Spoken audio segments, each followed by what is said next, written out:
Russian propaganda is very similar to advertising, persistent, repetitive, ubiquitous, and mostly no one asked to be exposed to it. But the methodologies of how it works are also similar. It is constantly probing and trying new messages, new permutations to find weak spots in its target audience.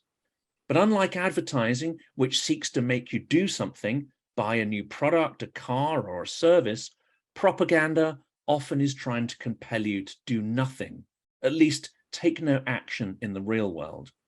That's because it seeks to sow confusion, indifference, and inaction. It seeks to create division and conflict so that people expend their energies fighting each other online, fighting bots and trolls, and too exhausted to take political action in the physical world. Today, we are examining the malign influence of propaganda and how it functions very much like advertising, and how people can be immunized against it and inspired to take political actions within society and not just online. Julia, welcome to the channel. Thank you. Nice to meet you. Now, we must start by asking you, where are you now? How has this situation sort of affected you personally? Are you in Ukraine, or have you had to leave the country? I had to leave the country during the 1 week after the invasion of Russia Federation. So I was saving my family, my children, my parents, my cats. Though we lived in Kiev, and it was dangerous, but it turned out not so dangerous like some other cities. But still, we tried to move to the western part of Ukraine. And during our journey, that was not so easy, understood that it's not a solution because of the bombing everywhere. That's why we decided to move. And it turned out that we got to Cyprus. We had few friends here, and decided that we will be here for a while. So I'm here for more than 5 months already. And it's interesting because everybody sees, a lot of people, maybe not everybody, but a lot of people see Cyprus as pro-Russian territory. And it used to be like this before. But what I see a huge movement, actually several movements of Ukrainians who combine their forces together and who are trying to make a lot of different type of events to show to Cypriots, first of all, and also to some tourists, the truth about the war in Ukraine. Of course, historically, Cyprus has had a strong link with the Orthodox religion. It's culturally had a lot of links with Russia and felt an affinity with Russian culture. But do you think that's now changing, or at least are people starting to understand that the sort of idealistic Russian culture they thought existed is now, or can be, quite a toxic thing?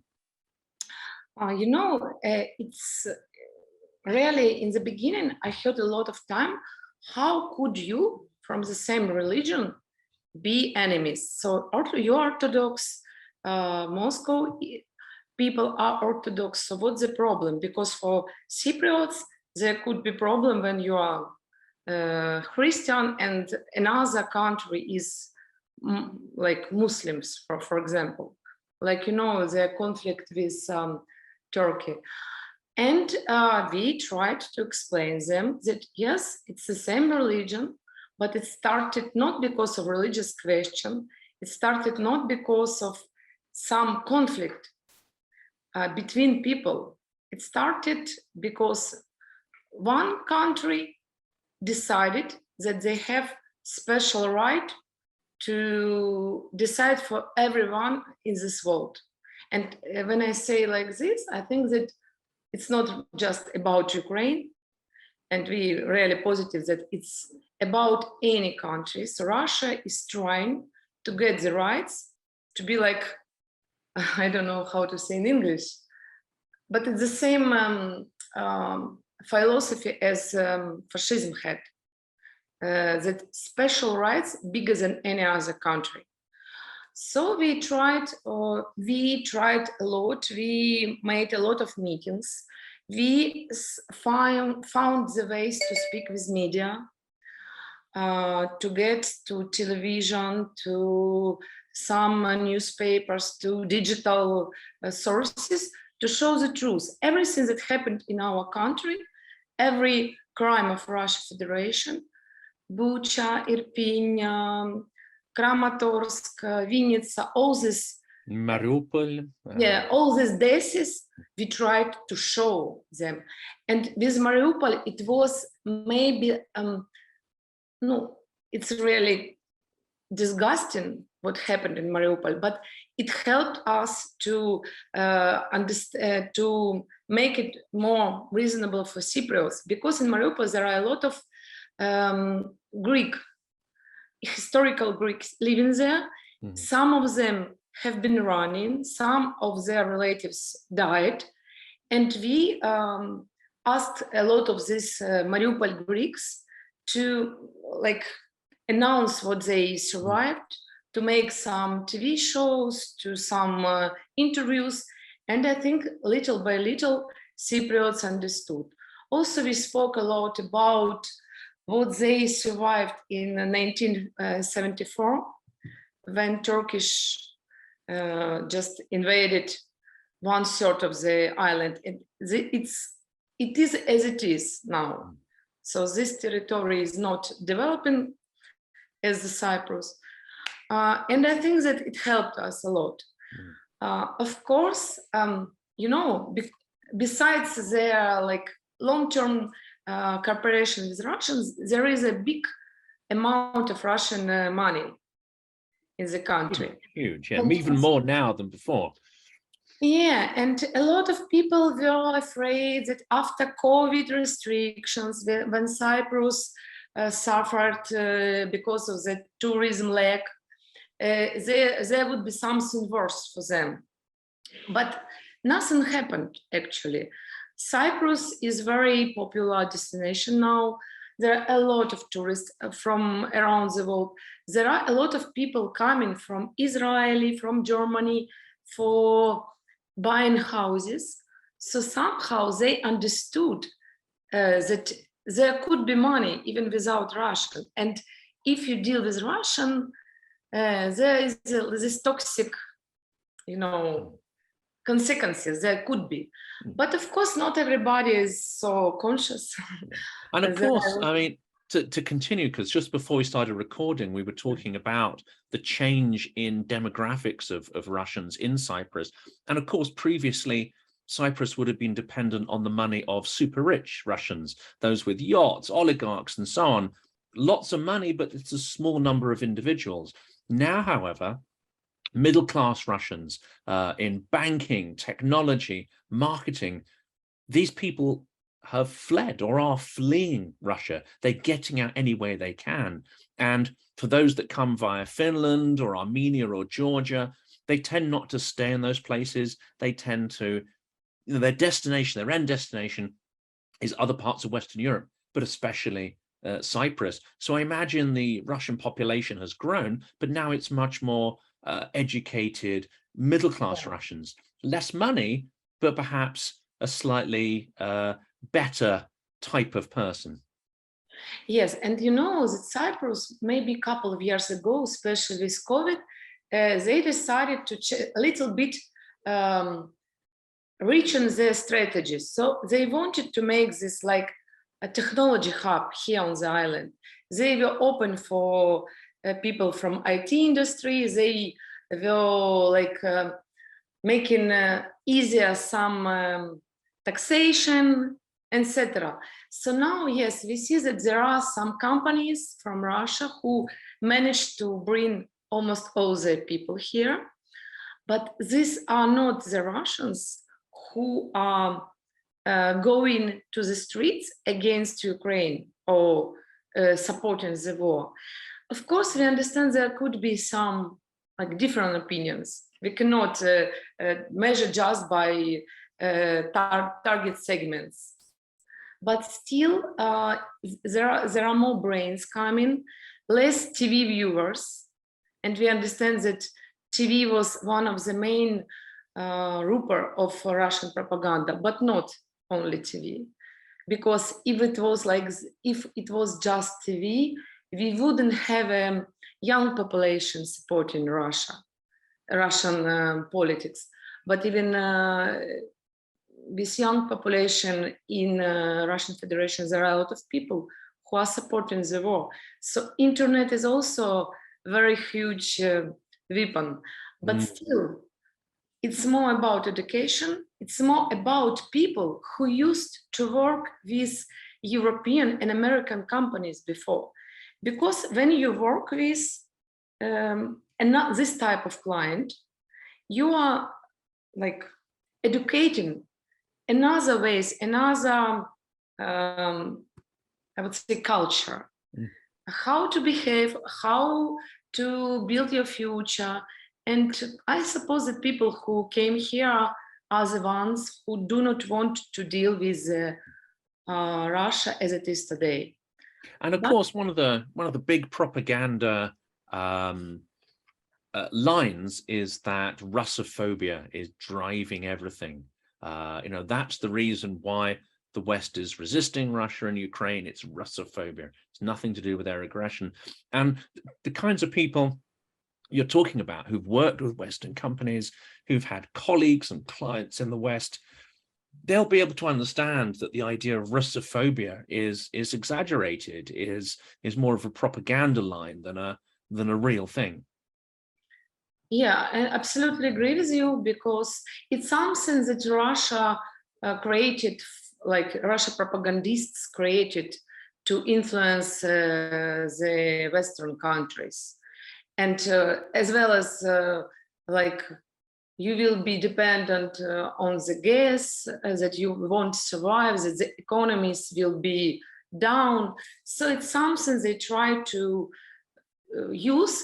And for people who are not experts in these questions, they try to believe. It's easier to believe in some like negative scenarios. So of course it's exaggeration. I don't see here in Cyprus any Russophobia. Of course it is from Ukrainians, let's be true, because for us, like we have not just last 8 years of fighting with Russia.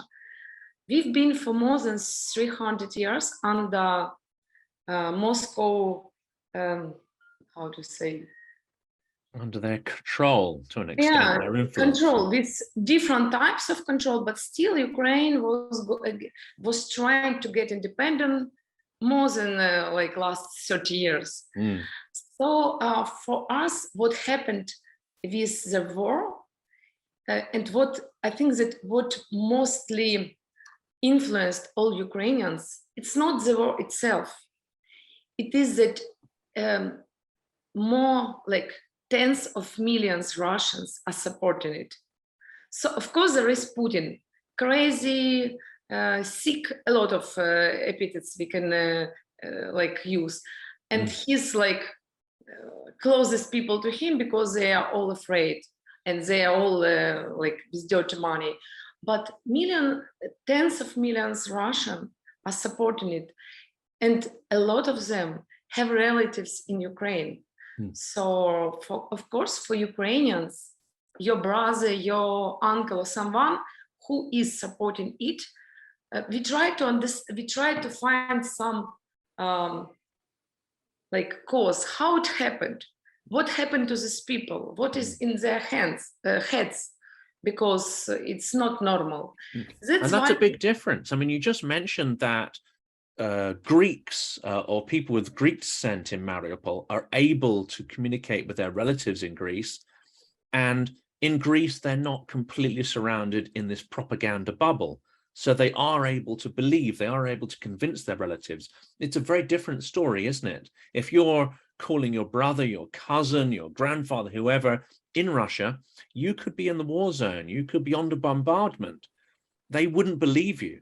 they would think that you're lying. And there are many cases of families falling out and having terrible disagreements because many Russians are so brainwashed. What's your thought? How does this actually happen?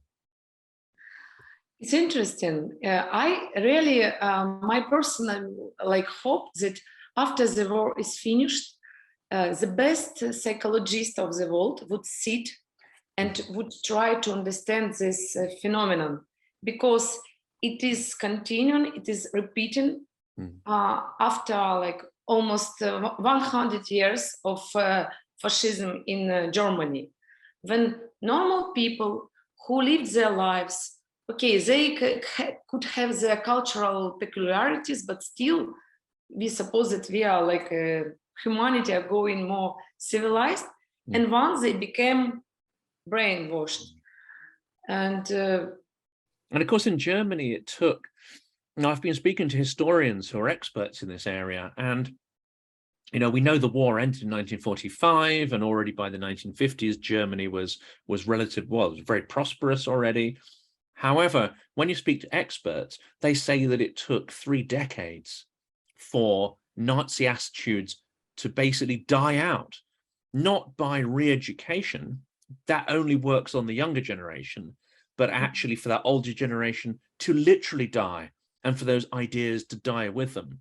This is quite a pessimistic thought, isn't it? Because we're not going to occupy Russia, despite what the propagandists say. There's really no chance of occupying Russia, re-educating it, introducing those reforms.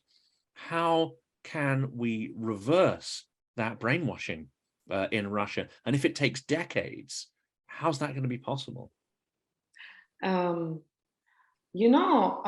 What I saw here in Cyprus, there is one segment of population, they are Greek, who came here after USSR was broken.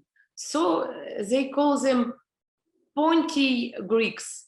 So they lived before in Georgia, and not only Georgia, some of them lived on the south of Ukraine, but they are ex-USSR citizens. 30 years as USSR is not existing.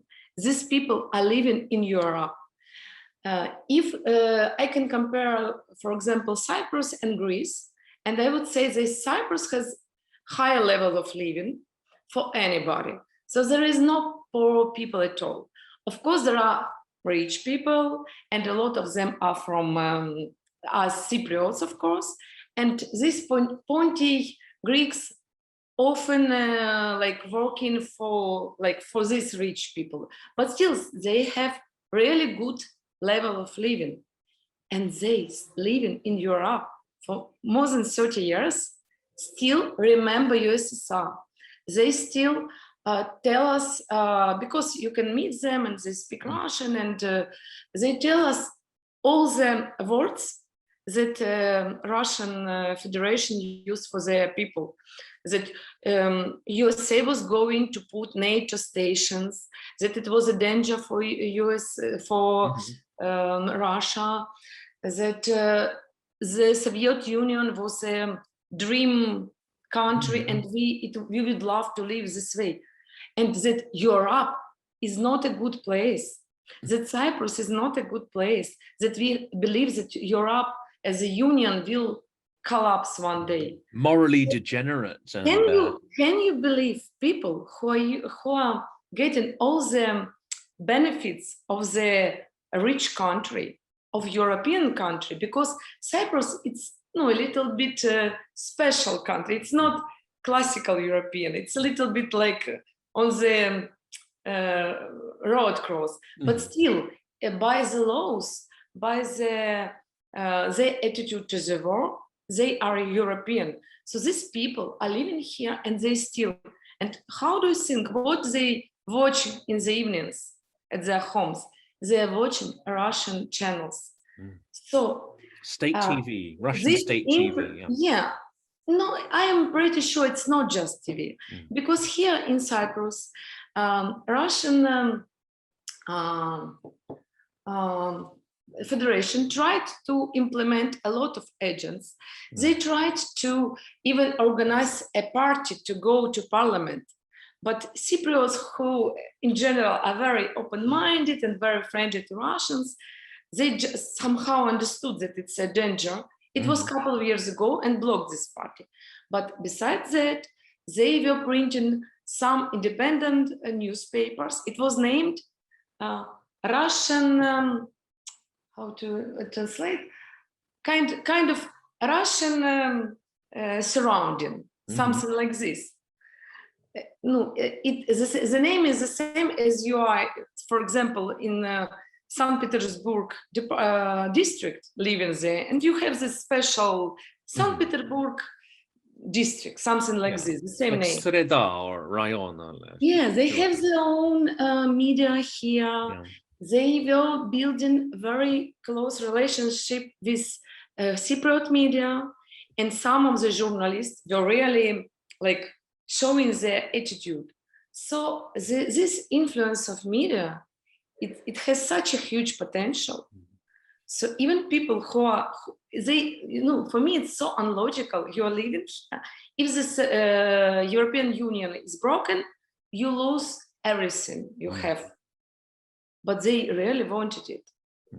And there's another classic Soviet propaganda idea, which has transferred into modern Russia, and I've actually heard this used by Russians who live in the Baltics, who've moved to the UK, been educated here, and they still repeat this line. It's very pervasive, and that's the idea that democracy can never work in Russia, that somehow Russia is genetically and culturally inappropriate for Western democracy. It's just it's not right. And that's a classic, Putin has used that over and over. Now, Ukraine is proving that that's not the case. Ukraine is a post-Soviet state. It started at the same material level as Russia did 30 years ago. It had the same institutions. It had the same economic setup, and yet Ukraine has developed into a strong and vibrant democratic society, which is constantly evolving and improving and trying to tackle corruption. So you've got the propaganda line that this will never work in Russia, and you've got the example of Ukraine that's shown that it can work and it is possible. Isn't that really one of the main reasons why Russia has attacked Ukraine? Isn't that one of the main reasons why Putin fears Ukraine so much? It's a template for future Russian democratic development. I was thinking about this difference between Russians and Ukrainians because even 10, 15 years ago, everybody thought that we are the same. We are from the same big country. We've been close historically. There are a lot of relations and a lot of families mixed. But during the last 5 years, I read a lot of history, a lot of different views of history, because when I was a child, what we have learned in the school, it was really different what is talking now in Ukraine, and even what is talking now in Russia. Because you might have heard the Russian president, like an historical expert, told that there were no Ukraine as a territory before. So it's not a country. There is no roots, no history of Ukrainians. But so it's like one more lies, but it's really stupid. So if you look historically about Ukraine, all years through, like centuries ago, Ukrainians were trying to fight. They were fighting against the Austro-Vengria. They have been fighting against Poland, against Russia as it was. And when the independence started, we have never had one president for more than one term. So Ukrainians are very, romantic. I would say, when the election comes, we also under propaganda. I wouldn't say that Ukrainians are not falling under propaganda. Oh, we are very, but we elect someone, then the president starts to do his job, good or bad or not, but not good enough for sure. And in a couple of years, Ukrainian population is totally disappointed. And we try to choose another one. And if this another one is getting against our understanding as a society where the country should go, we are gathering numbers. Yes. Look at Russia, for example. Russia was under monarchy more than 3 centuries. So they used, and they told a lot of times that strong Tsar is our, the only way for Russia to develop. So sometimes for me, it looks like some anecdote. People, you get strong Tsar, he's killing you, and you still love him. How it's possible? And even after Stalin, last century Stalin, who was a hero when he was alive, and when he was dead, there was I don't know how in English this term is known, but it's a period of time when the country understood how much damage Stalin brought to USSR. So everybody learned the same lessons. And now in Russia, they started, even young people started to repeat that Stalin was a good governor. So after the Soviet Union broke, there was Yeltsin, one president.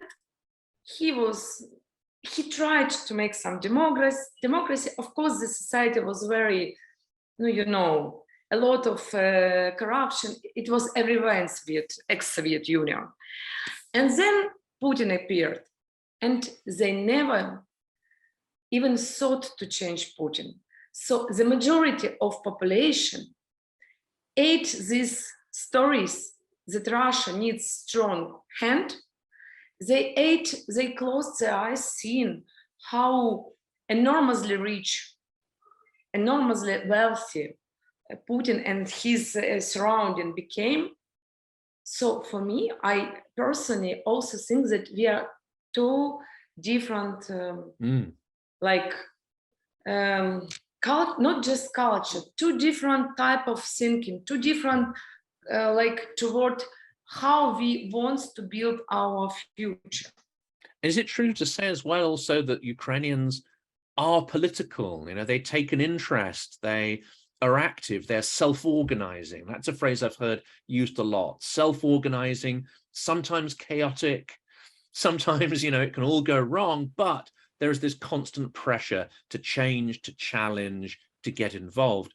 That seems to be the opposite characteristics of Russians, who fear change. They fear, arguments, division, and they will, even if they don't like it, they will go with stability. They'll go with, a higher authority.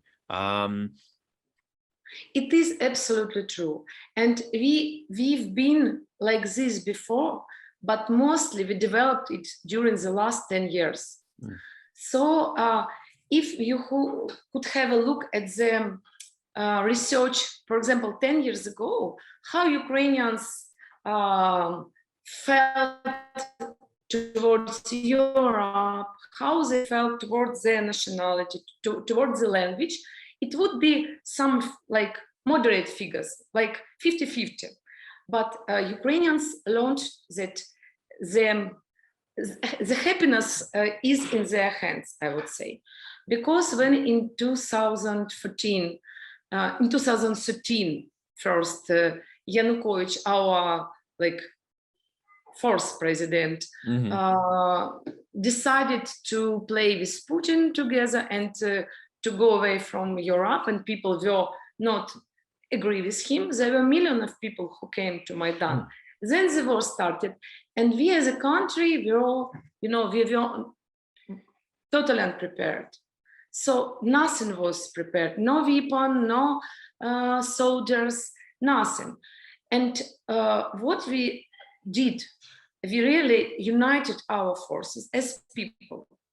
There was a lot of organizations who started working these days, like volunteers who started to help with medicine, some other to help with some humanitarian programs, etc. And if we look now at the modern Ukraine, that is in the full-scale war now, that is suffered, there are a lot of much more deaths and much more danger. Now the organizational level of Ukraine is one of the highest.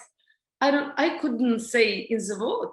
Yeah. I tend to say because I'm Ukrainian, but you know, I know, no, maybe this hand, fingers on this hand, people who are doing nothing from Ukraine, all whom I know in Ukraine and Cyprus and some other countries, everybody is involved in some movement. Mm-hmm. It is like when somebody is asking for money for some, I don't know, not helicopter, but drone or something like this, we are raising money during hours. Mm-hmm. It's not about biggest funds. Of course, there are huge examples when the whole country stands, but also there are small examples between my ex-workers, for example, or my ex-neighbors whom we've been, for example, before the war, I was one of the eco-activists in Kiev, and we've been defending a big plot of forest from developments. And I remember how I tried to combine all these people who were, you know, some were active, some were, okay, I will come but once, something like this. And when the war started, we were forced to leave our house, but a lot of neighbors stayed. And these people who were more or less inert in normal life, you know, I loved them from my first time because they combined, they made some safeguards. Mm-hmm. They checked every apartment, is everything okay? They cleaned the territory. They made a lot of water and food in the underground place. So, and this is just small example. The whole country is like this. I know if we really happy and hope that West will continue to support us with weapon, but I'm pretty sure if something happened and Ukraine would be alone, we wouldn't be under Russia anymore. So there would be some people, some organization, secret organization who will find, some of them will die, who cannot kill, would support these people, the secret soldiers. So yeah, and I think this is what Putin. This is what Putin doesn't understand. I don't think Putin understands this sort of social self-organizing tendency. For him and his elite, this is all a CIA plot. It's all the US. It's all about weapons. But actually, weapons would be ineffective if Ukrainians didn't have a more horizontal, a more democratic command structure in the military, distributed supply lines. If there weren't all this volunteer activity, then the weapons would be useless because there'd be no society to protect. To be honest, what I'm reading from the news, that there are still Ukrainians who are making corruption. I mean, who are stealing these humanitarian aids, and authorities tries to cut it. But what I know, most of Ukrainians, they are selling money, sending money, sending some stuff that we gathered as a communities to each other. So this is a chain of people who are 100% reliable. And this is what Putin cannot understand, because even with his army, with such a, I would say, crazy man above, his nearest authorities they took a lot of money. I mean, Mm. there was such a level of corruption that half of the money didn't get to Ukraine. I mean, half of the weapon, etc.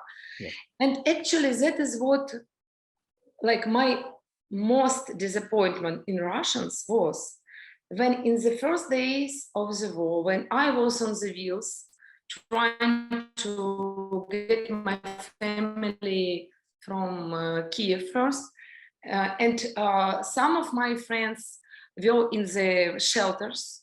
All of us, we left, of course, there was no business anymore, and all advertising like industry combined its forces, tried to address the right messages to Russians. So we tried to make a lot of internet advertisement, social advertising, to tell them the truth, because we believe that, for example, that mothers didn't know where their children are sent, something like this. And after a couple of, maybe 1 week, because advertising is very fast process, and you understand that the results were not successful.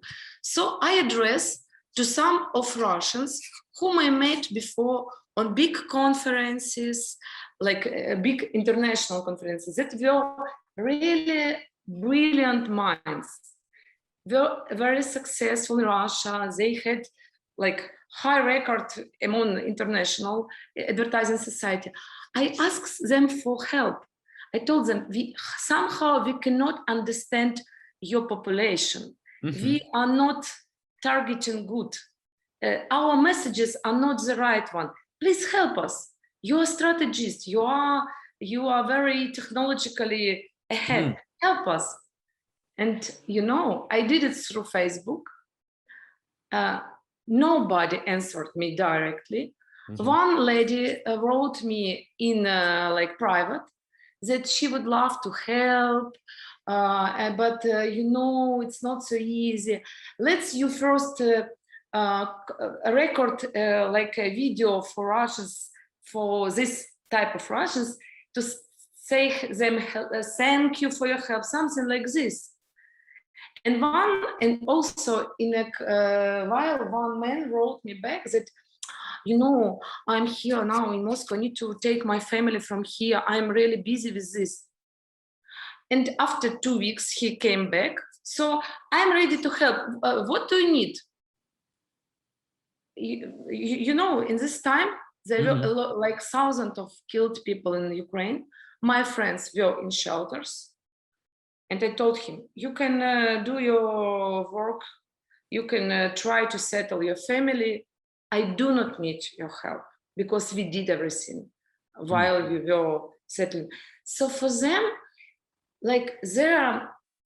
for me, my family is also the first one. But I managed to do also my duty for the country between, and all my friends are the same. All our competitors, prior competitors from this industry are the same. And I think this is going to sound like quite a bad statement, but having lived in Russia for a period of time, I would say that Russians don't feel they owe, and this is a big generalization, but a lot of Russians don't feel that they owe any duty to their state. They don't owe a duty to society, to their neighbors. They will have duties to their family, absolutely, but and sometimes to their close friends as well. But perhaps there isn't that same sense of obligation to society. But I just try to analyze it. I'm Ukrainian. My friends are Ukrainian. Some are half Russian, quarter Belarusian. So it's really mixed. But if your country is a danger to be just disappear, you cannot be phlegmatic. You should to choose. There is a point where there is no, you cannot live your past life. I would love to live. I would like to be as I was, easy, very smiling, friendly, everything like by luck, but it's impossible. You have to do something. And when I come here to Cyprus, The second day, we went to a big meeting of Ukrainians in the center of Paphos. And since then, almost every day there is a meeting. Some of them are not big, but the purpose of these meetings is to give leaflets to tourists with some address to make donation for directly to Ukraine. We are not gathering, so everything is very clear, you know.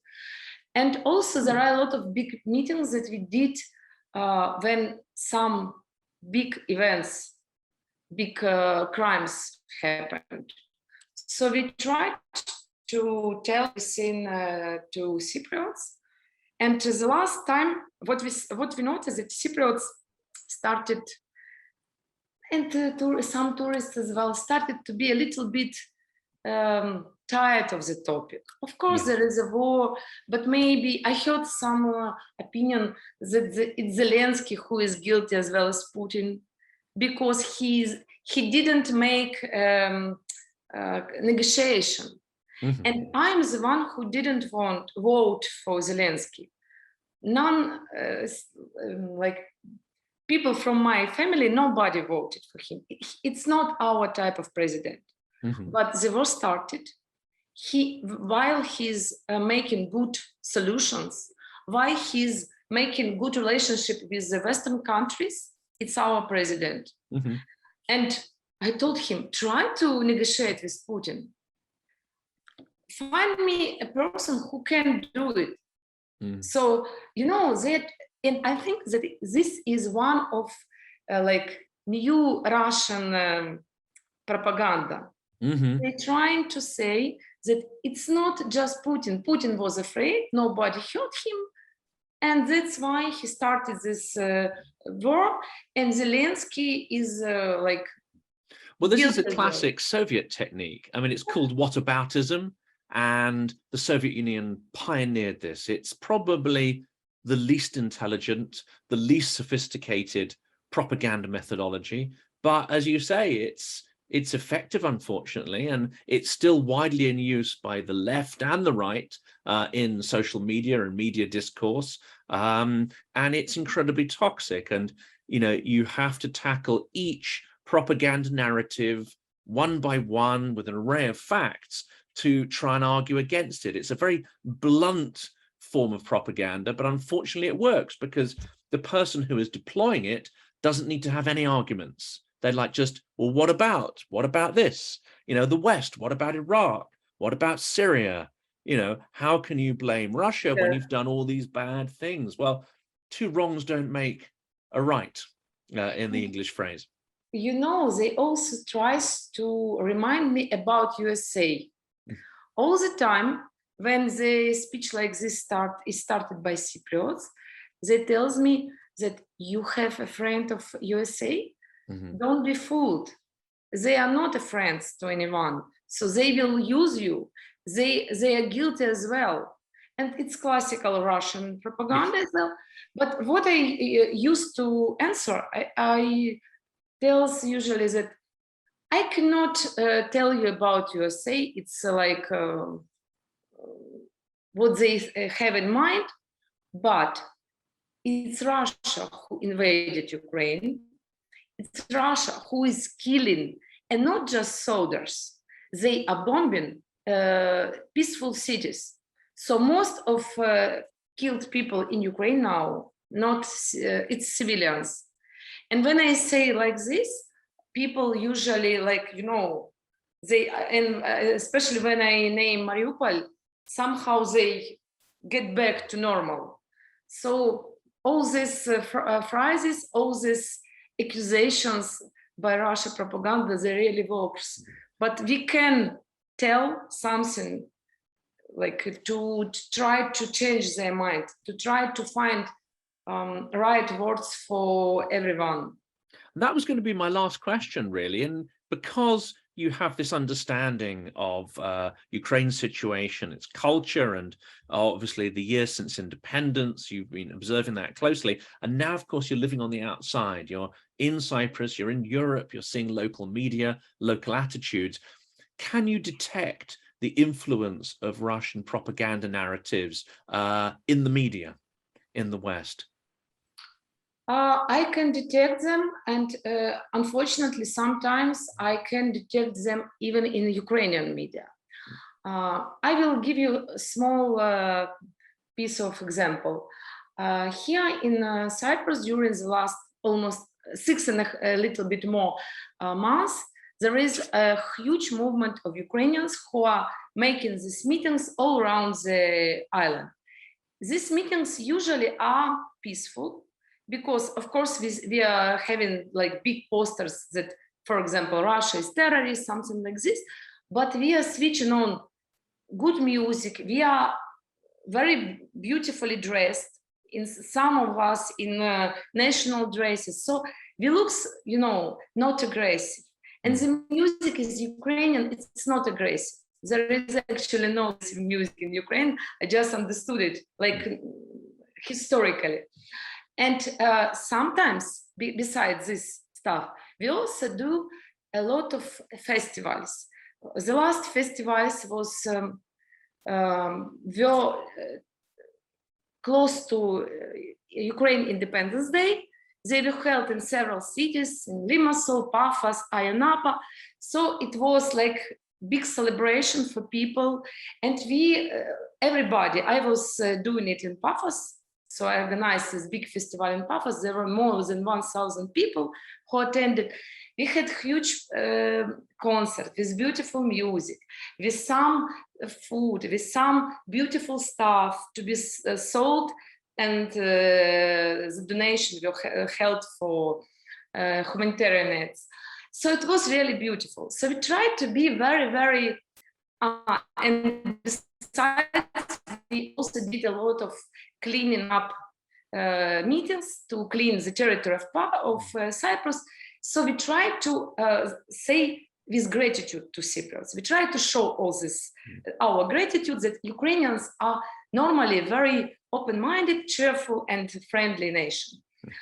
And to get to media, we need to spend a lot of efforts.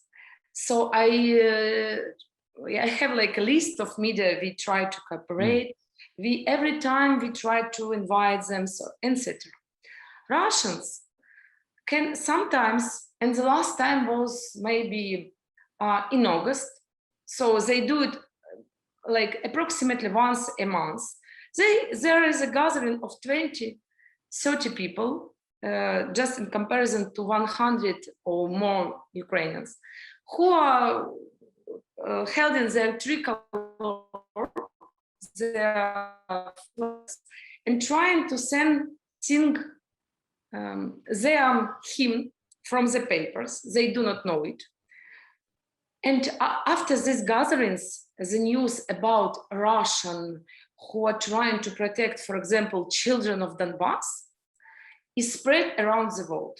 It is in Ukrainian news, it is in Cypriots media, and I understand that they are like deliberately built propaganda machine is still quite perfect. And like 10 days ago, there was a like not very pleasant situation. When these Russians gathered, the Ukrainian lady was cutting some food, preparing some dinner, something like this. She saw these people outside. She get out and was arguing with them. She was crying, of course, like, why you gathered here? You're killing our country. And she, like, you know, and she was holding this knife in the hand. You can't imagine how they used this situation. The news were everywhere. It was in Greek, it was in English. So we tried, it was only in Greek, but we tried to like take an interview, organize an interview with her to tell how she felt, what happened in her life, because 2 months ago, her brother was killed by Russians and was killed like with some tortures, you know, how they do it. So for me, it's just perfect propaganda machine that we need to learn, and we need to break if not just like once, little by little. Biased narratives, no context. That's a sort of classic propaganda framing, isn't it? But there's lots of lazy journalism as well, and we even see that in the UK as well. Well, I think there's so many issues to explore here. Unfortunately, we've come to the end of this episode, but I'd definitely like to join you in a future one to look at how the situation is changing and see if the media is improving over time. Julia, I really appreciate you spending the time to speak to me today. It's been a huge pleasure, and I hope this nightmare ends soon. Thank you so much. Yeah. Slava Ukraini. Героям слава. Thank you.